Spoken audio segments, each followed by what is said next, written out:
Great दोस्तों, आज के वीडियो का सबसे इंपॉर्टेंट टॉपिक पता क्या है? How to master the speed of solving of MCQs in CM में यूएसए। 100 एमसीक्यूज अटेम्प्ट करने हैं आपको, पता ही है।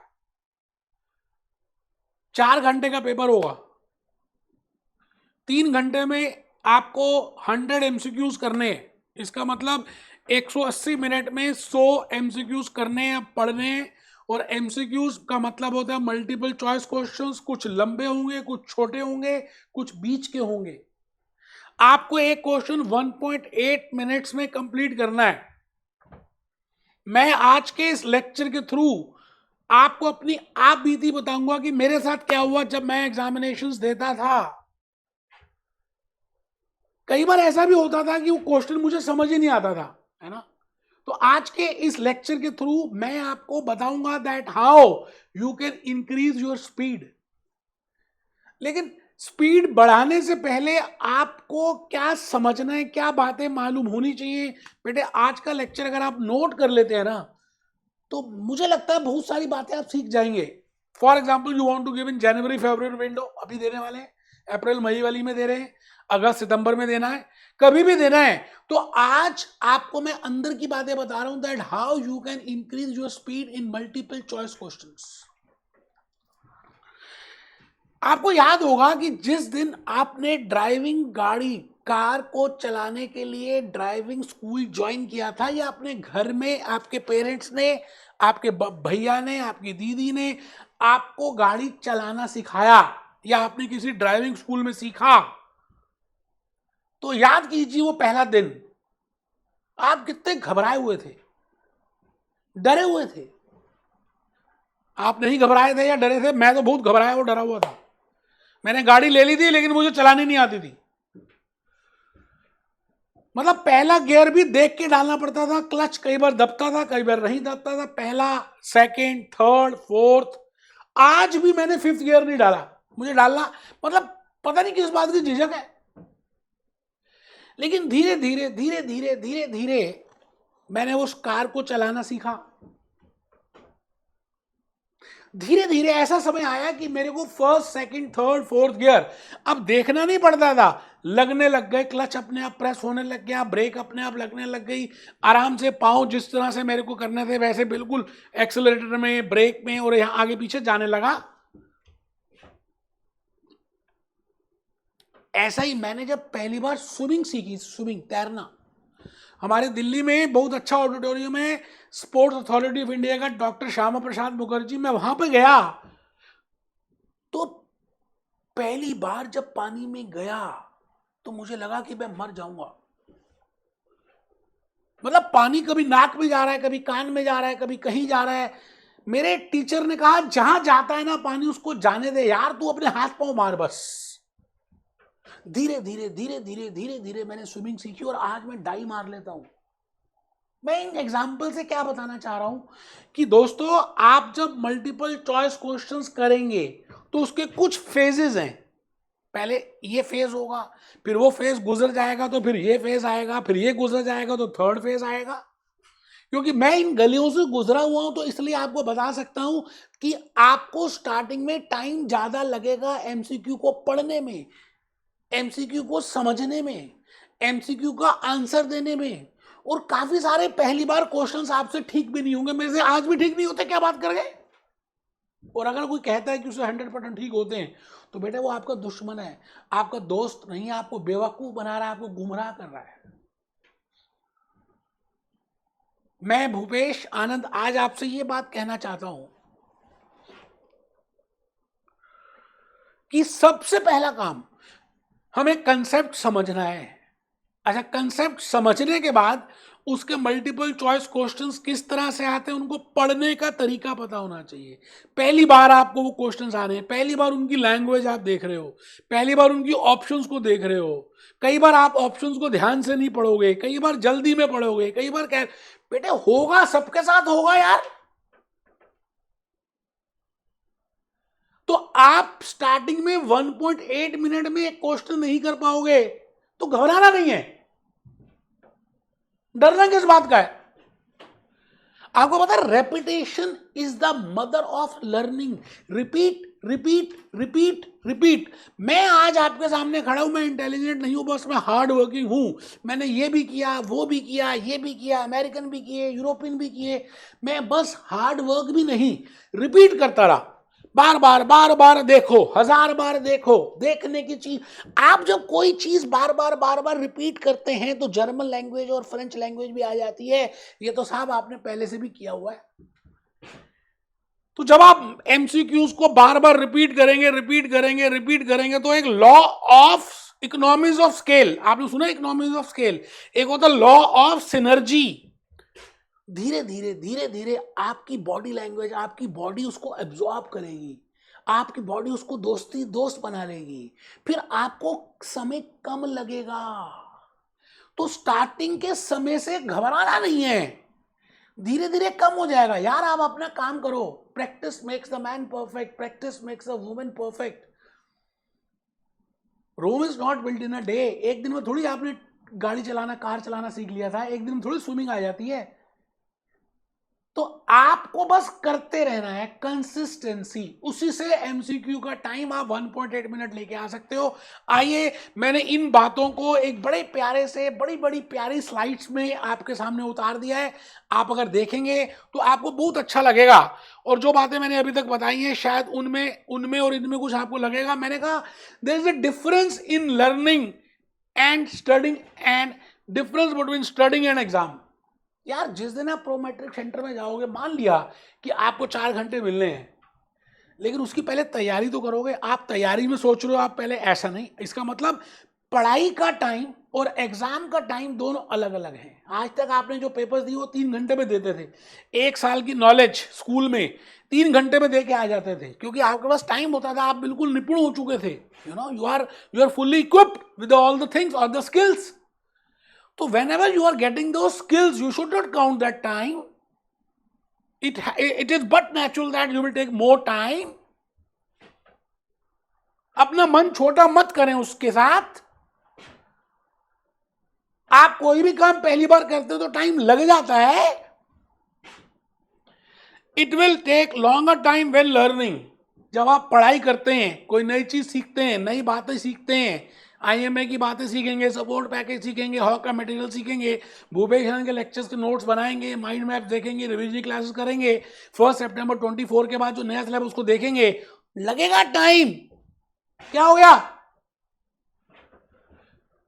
मैं अब आपसे ये कहता हूं कि पहले आपको उस कंटेंट को सेक्शन ए से लेकर section F, part 1 financial planning, performance and analytics, part 2 strategic financial management, इनके 6 के 6 सेक्शंस की पहले कमांड तो आनी चाहिए यार। पहले रूबरू तो हो जाओ, पहले उसको लॉजिकली रिलेट तो करो। जैसे मैं क्लासेस में बोलता हूं, उस समय टाइम की परवाह मत करो। तो पहली बात आपको मैंने कहा, उस समय आप बिल्कुल परवाह मत करें। तो मैंने क्या किया, अब जो मेरी आगे की चर्चा रहेगी अभी, वो 3 फेजेस में मैंने उसको डिवाइड कर दिया, फेज 1, फेज 2, फेज 3।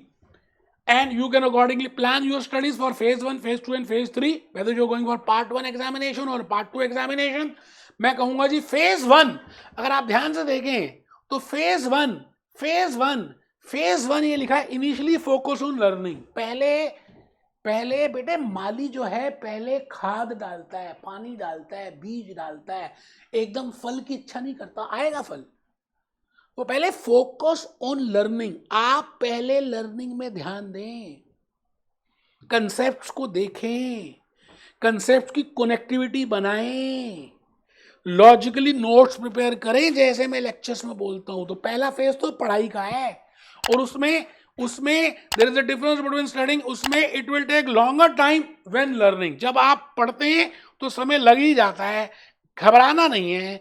आप जब एमसीक्यू उस समय कर रहे हैं ना, तो बड़े सारे एमसीक्यूज होंगे जिसके आंसर्स नहीं आएंगे, तो आपको ये नहीं घबराना कि आंसर नहीं आया। मैं तो कहता हूं अच्छी बात है आपका आंसर ना आए, क्योंकि जब आंसर नहीं आएगा तो आप देखेंगे, रीजंस ढूंढेंगे कि भाई वो आंसर क्यों नहीं आया, क्या कारण था, what are the reasons behind that, whether my concepts are not clear, whether Bhupesh Anand has not taught that lectures those concepts, or whether I did some calculation mistake, or whether I overlooked that language, whether I have not seen the requirement, whether I have not seen the question concept. It means आप उस कारण को ढूंढिए, language को ढूंढिए, keywords को देखिए. Phase 1 उसका है, लग जाता है समय. कोई मन छोटा नहीं करना. आप कोई बेस्ट नहीं आए तो ऊपर से 30 मार्क, हाँ पहली बार करोगे तो सब हो जाएगा. मन छोटा करने की जरूरत नहीं है. ठीक है जी. तो मैं अब आ गया फेज नंबर 1 के बाद फेज नंबर 2 में. मैं अब धीरे धीरे आपको ये कहता हूं कि अब आप फेज 2 में आ गए. आपने पहली बार कर दिया, टाइम लगा. अब फेज 2 में आ गए, दोबारा प्रैक्टिस कर रहे हैं. करत करत अभ्यास से जड़मती हो तो सुजान, रसरी आवत जावत से सिल पर परत निशान. अब आप सोच रहे हैं CMA USA अमेरिका का पेपर है तो इसमें प्रैक्टिस नहीं करनी पड़ेगी. थप्पड़ मारो खींच के. एग्जामिनेशन फीस डॉलर्स में देनी है. अगर आपको स्कॉलरशिप भी मिल गई तो दोबारा आपको देनी पड़ेगी फीस. कहां हो आप? क्यों? कितनी बार दोगे डॉलर्स? प्रैक्टिस करनी है, बार बार करना है, बार बार. तो बेटा जब आप प्रैक्टिस करोगे तो ऑटोमेटिकली स्पीड बढ़ेगी. Repetition is the mother of learning.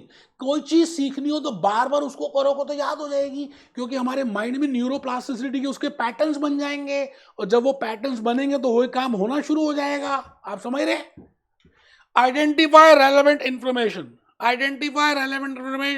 फिर मैंने कहा फेज 2 में, क्योंकि आप बार बार उसको रिपीट कर रहे हैं, जब आप रिपीट करेंगे तो आपकी दोस्ती हो जाएगी, और जब दोस्ती होगी तो आपकी स्पीड ऑटोमेटिकली बढ़ेगी. स्विमिंग पहली बार, दूसरी बार, 15 दिन, महीने के बाद जब आप जाएंगे तो थोड़ा सा ज्यादा स्विमिंग कर पाएंगे, जो और फ्लुएंटली कर पाएंगे, गाड़ी अच्छी चला पाएंगे. बेटे ये स्वाभाविक बात है. जो भी काम आप लगातार करते हैं कंसिस्टेंसी से, परसिस्टेंसी से, वो काम जल्दी होता है. इसलिए फेज नंबर 2 में आप अपने आप प्रैक्टिस करेंगे, फेमिलियरिटी बढ़ेगी और काम हो जाएगा. लास्ट आ गया जी फेज नंबर 3. अभी एग्जाम में नहीं गए, मैं एग्जाम में जाने से पहले 3 फेजेस की बात कर रहा हूं. आप मेरी बात समझ रहे? अब बेटे समय आ गया है लड़ाई करने का. अभी लड़ाई करने गए नहीं, अभी पहले घर में लड़ाई करनी है, बिल्कुल वैसी जैसे प्रो मैट्रिक सेंटर वाले एक वो आपको वो देंगे डेमो, तो आपको उसके 25 MCQs वो ट्राई भी करना है कि वो कैसे होते हैं, कैसे देना पड़ता है, कैसे इंटरफेस होता है. लेकिन आपको मॉक टेस्ट करने हैं. जैसे अगर आप हॉक का मटेरियल लेते हैं, वैसे सभी मटेरियल्स में 3-3, 4-4, हम 5 देते हैं तो कोई 3 देता है, कोई 4 देता है. मॉक टेस्ट अटेम्प्ट करने हैं बेटे, उसको बोलते हैं फेज 3. अब जब आप मॉक टेस्ट दे रहे हैं तो मान के चलेंगे कि आप मेन एग्जामिनेशन दे रहे हैं और आपको उतना ही समय लगाना है जितना मेन एग्जामिनेशन में लगेगा.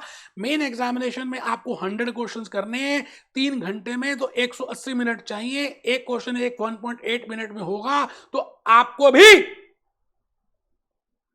1.8 मिनट्स में ही करना है. ऐसा हो सकता है कि कुछ MCQs बहुत लंबे लंबे से होंगे, ऐसा भी हो सकता है कि बहुत छोटे छोटे से होंगे. मैंने एक अलग से सेपरेट वीडियो में बताया हुआ है कि आपको किस तरह से MCQ सिलेक्ट करने की कौन सा पहले करना है, तो मैं आज उसमें नहीं जा रहा. मैं ये कह रहा हूं कि ऑन एन एवरेज 1.8 मिनट में आराम से हो जाता है. अगर आपको क्वेश्चन आता है तो आप तो 5 सेकंड में कर दोगे यार, क्या बात कर गए. तो आइए जी, give mock exams and measure the time. अब टाइम में ध्यान रखना है, टाइम को मेजरमेंट करना है. और फाइनल थॉट्स की बात करें तो पहली बात, आपको पढ़ाई में ध्यान देना है, लर्निंग में ध्यान देना है. नेचुरल प्रोग्रेशन होगी, धीरे धीरे धीरे धीरे धीरे धीरे सब काम होगा. मैंने कार का और स्विमिंग का एग्जाम्पल वहां रख दिया जो मैंने आज आपको बताया. फिर फेज 3 में मॉक एग्जाम्स देने हैं, टाइमिंग के साथ देने हैं. घबराना नहीं है, डरना नहीं है, हम होंगे कामयाब. मन में है विश्वास, पूरा है विश्वास, क्यों नहीं है, करके दिखाएंगे. और अगर सारे क्वेश्चन ठीक नहीं हुए तो क्या हो गया, कोशिश पूरी करनी है. अगर आपको कुछ और भी समझना है तो आप मेरी टीम से कनेक्ट कर सकते हैं, और मेरे से समझना है तो मेरी टीम को कह सकते हैं कि भैया सर से कनेक्ट कराओ. सवाल इसका नहीं है, सवाल इस बात का है कि आप सच में कितने सीरियस हैं अपने MCQs के टाइमिंग को लेकर. क्योंकि आप भी बन सकते हैं सिकंदर. आज मैं गाना दिखा रहा हूं, ओ सिकंदर ओ सिकंदर, तू भी तो बन सकता है सिकंदर. तेरे में भी तो ऐसी बात है, तू CMA USA कर सकता है, तू भी तो फर्स्ट अटेम्प्ट में कर सकता है, तू भी तो मैनेजमेंट अकाउंटेंट बन सकता है, तू भी तो 150 कंट्रीज में जा सकता है. तो किस बात का तू ढीला बैठा है.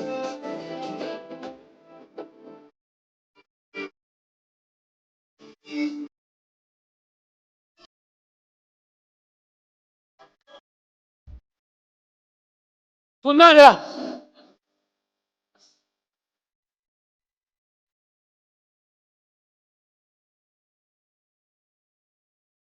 जल्द ही बदलेगा मंदिर यार, तू भी बन सकता है सीएम में यूएसए, थोड़ी मेहनत कर।